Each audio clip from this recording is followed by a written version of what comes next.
buenas a todos, ¿cómo andan? Les doy la bienvenida a Historias para un Café. Si bien hablamos sobre Nubia y toda su historia, hablamos muy poco sobre el reino de hoy que fue una parte importante de la historia de Nubia, el reino de Kush.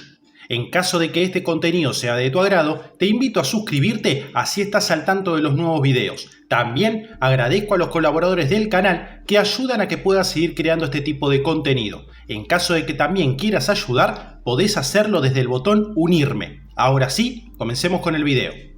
El reino de Kush forma una parte importante de la historia de Nubia en la época de las antiguas civilizaciones de Egipto, Roma y Grecia. La historia recoge diversos nombres para los habitantes de la región, los kushitas. Los egipcios los llamaron Negesiu, que significa negros. Eratóstenes recoge el nombre Nubai, que es nubios. Los griegos y romanos los denominaban etíopes, que significa los del rostro quemado. Nubia se dividía en dos grandes sectores, Uawat al norte hasta la segunda catarata del río Nilo y Kush al sur, entre la segunda catarata y la confluencia del Nilo Azul y del Nilo Blanco.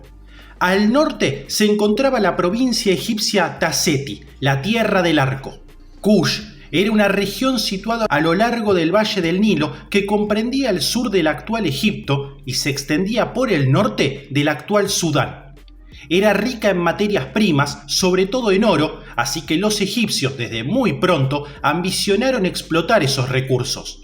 Textos egipcios relatan desde tiempos del faraón Narmer las expediciones hacia Nubia, pero fue en la era del Imperio Medio de Egipto cuando conquistaron la Baja Nubia, de la primera a la segunda catarata del Nilo. Desde Mentuhotep II se emprendió la campaña y desde Sesostris I la conquista se puede considerar concluida.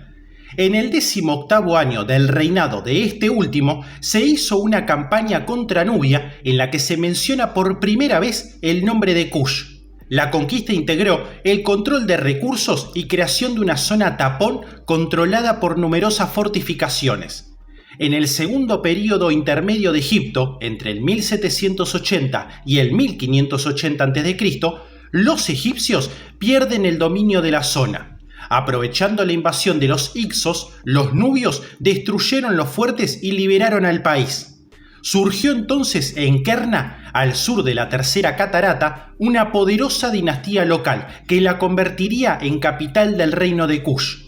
En documentos de la época de Kamose, el último rey de la dinastía 17, se considera el espacio nubio egipcio dividido en tres áreas independientes: el reino de Kush, el Alto Egipto y el reino Hykso en el delta del Nilo. Se conservan incluso pruebas de acuerdos diplomáticos entre Hyksos y Kushitas contra Egipto. Expulsados los Hyksos, la dinastía 18 reinició la ocupación. Amenofis I, que gobernó del 1527 al 1506 a.C., creó el cargo de virrey de Kush, quien administraba el país con residencia oficial en Ániba y solo respondía ante el rey.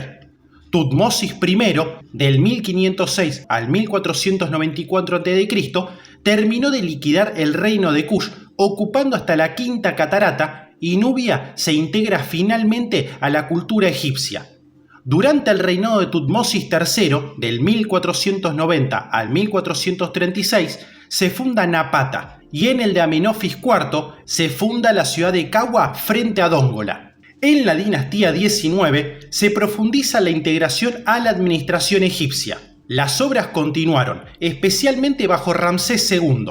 Para esas épocas, la integración era muy fuerte. Se había adoptado la religión egipcia y sus ritos funerarios.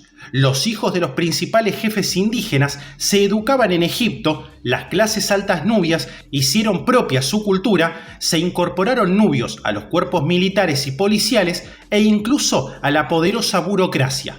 Al finalizar la dinastía 19 y durante la dinastía 20, la situación cambia.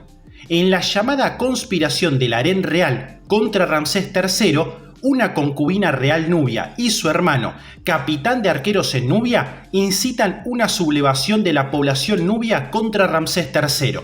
Durante el reinado de su sucesor, Ramsés XI, un sacerdote llamado Erior se convierte en virrey de Nubia y a la muerte del faraón llegaría a ser rey.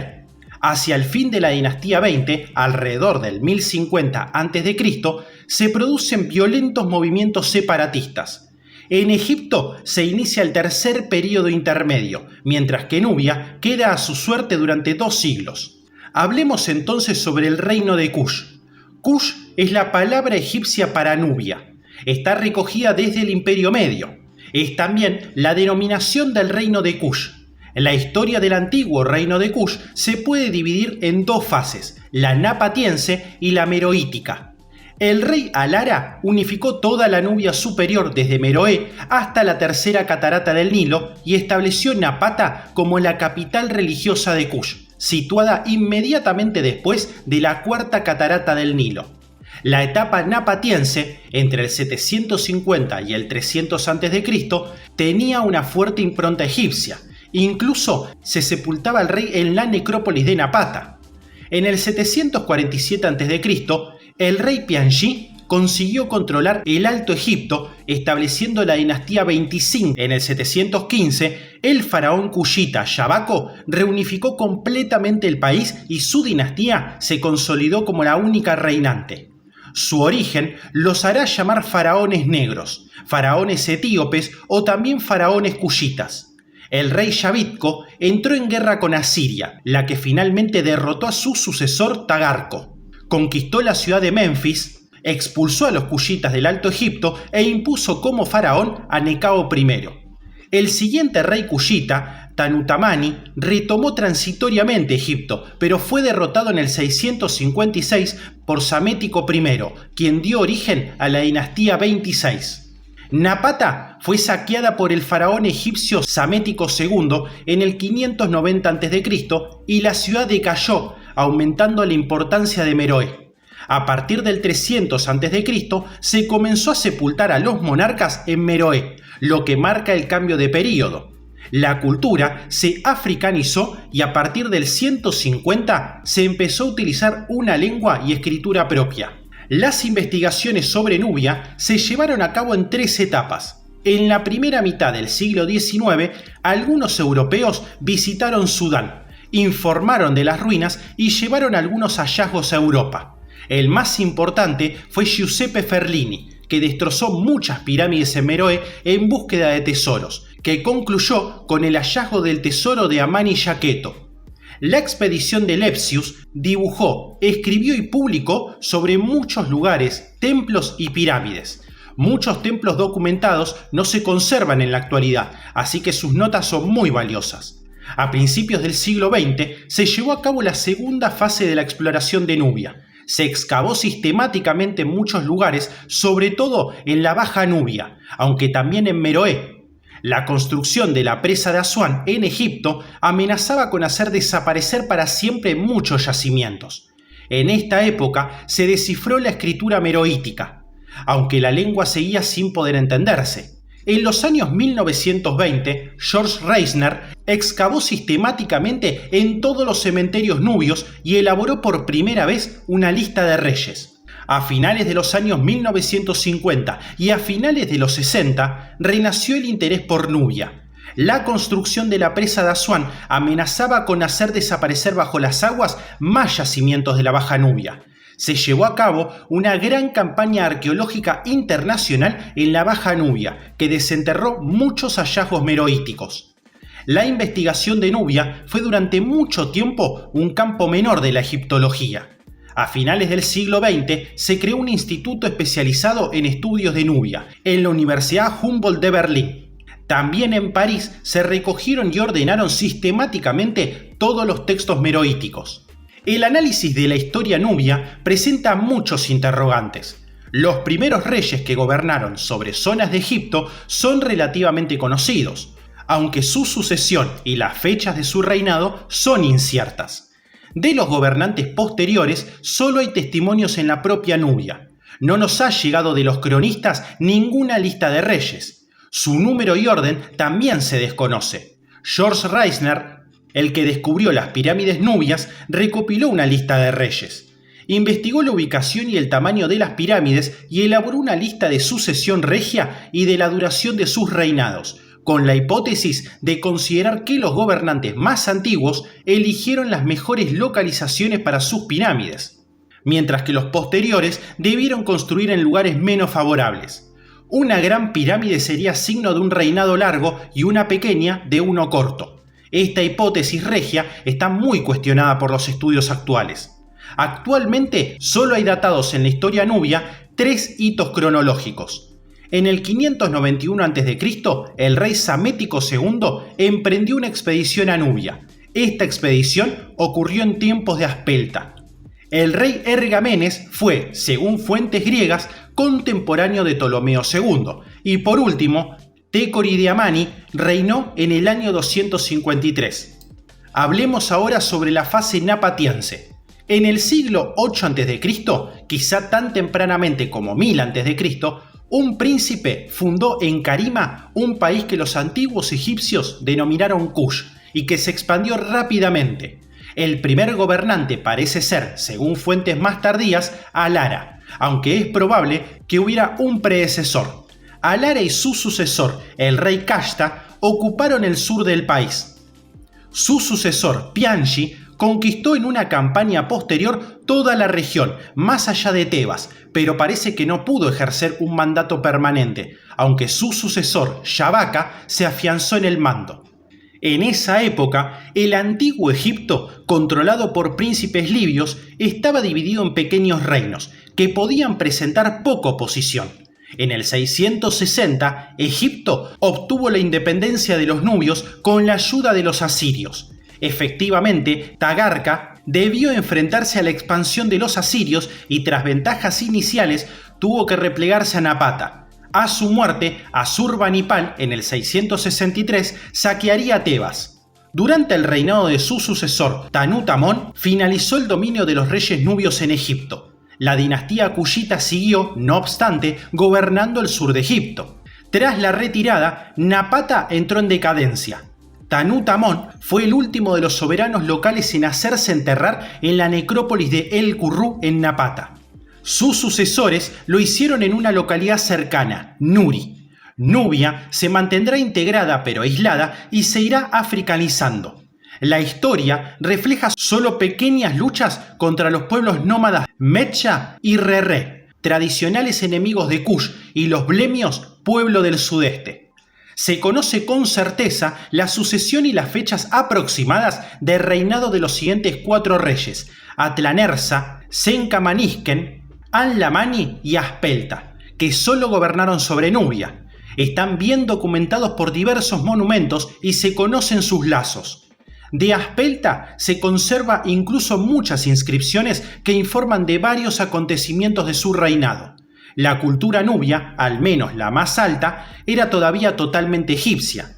En el 591, durante el reinado de Aspelta, el faraón Psamético III invade Kush al frente de un ejército de mercenarios griegos al mando de los generales Amasis y Potasimto, capturando Napata, con lo que la capital se traslada al sur, cerca de la sexta catarata, a Meroé, fundada probablemente en el reinado de Pianchi. La ocupación egipcia no se sostiene. Tras la retirada egipcia, Napata siguió siendo la capital religiosa y principal necrópolis durante algún tiempo. En Nuri continuaron los enterramientos reales y en la cercana Gebel Barkal se construyeron al menos 23 pirámides en ese periodo, de estilo alargado y con pequeñas gradas. De los reyes posteriores a Aspelta se conoce muy poco. De los principales señores de los siglos V y VI a.C. se conservan solo monumentos y a menudo únicamente la pirámide de los reyes. Egipto es conquistado por el rey persa Cambises II, quien fracasa en intentar extender su control hacia Nubia y Libia. Desde finales del siglo V a.C. parece que los nubios se fortalecieron. Al menos se produjo un incremento en la actividad constructora de los reyes, de los que se conservan inscripciones sobre diferentes acontecimientos. Arciotef reinó durante 35 años al menos. Hay testimonios de la lucha contra nómadas que amenazaban el reino y también del viaje de su coronación, en el que visitó todos los templos importantes del país para obtener el beneplácito de todos los dioses. Las inscripciones de estos reyes se realizaron en jeroglíficos egipcios, aunque se puede observar que el conocimiento de este sistema de escritura se fue perdiendo. Es por eso que los textos de Arya Mani son apenas legibles. Hablemos ahora sobre la fase meroítica. Ergamenes, en el 280 a.C., fue el primer rey de la época meroítica. Es uno de los pocos reyes que mencionan los autores clásicos como Diodoro Sículo. Diodoro relata que Ergamenes conocía la filosofía griega y que fue rechazado por los sacerdotes. Estos decidieron que el rey debía morir. Ergamenes se opuso a esta orden, derrotó a los sacerdotes con su ejército y los mató. Aunque no se sabe si esta historia es cierta, parece que con Ergamenes dio comienzo una nueva época. Aunque Meroé ya era la capital de Kush, fue Ergamenes el primero en construir allí su pirámide. Llama la atención que en su tiempo se abandonaran para siempre los rasgos egipcios y el arte y la cultura se africanizaran, incorporando también elementos helenos.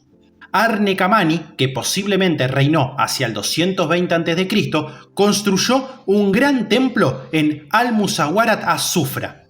Hay indicios de que Kush atacó el Egipto tolemaico y se apoderó de la Baja Nubia. Se conservan templos de tiempos de los reyes Adi-Kalamani y Ar-Kamani, con evidencias de que la región estaba bajo dominio nubio.